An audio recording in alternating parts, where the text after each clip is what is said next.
Salam aziz qarindoshlar, men Tayrimin Uyan.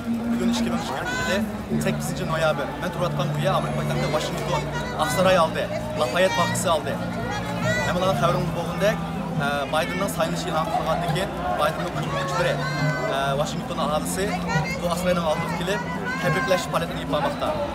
Bu Washington 93% ortiq Biden bilan tashlaganlarken bu adamların hemisi çok qo'llashdan to'shib ketdi.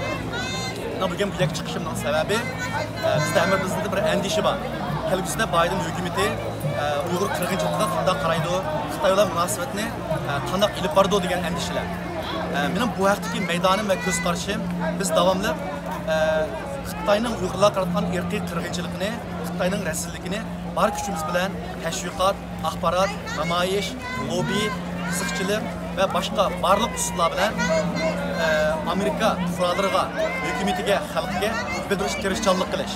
Amerika hükümetini Uyg'ur krizisini qirg'inchilik deb e'tirof qilg'izish ve qirg'inchilikni to'xtatish uchun harakat tashabbus qilish.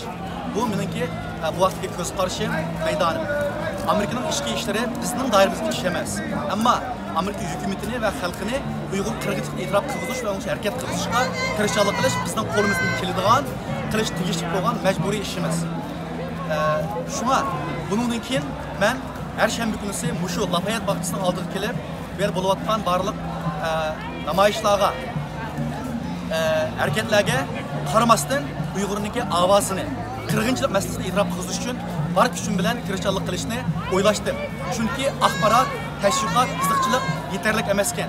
Ko'cha harakatlarining ta'sirimi yana bir nuqtadan intayin muhim ekan.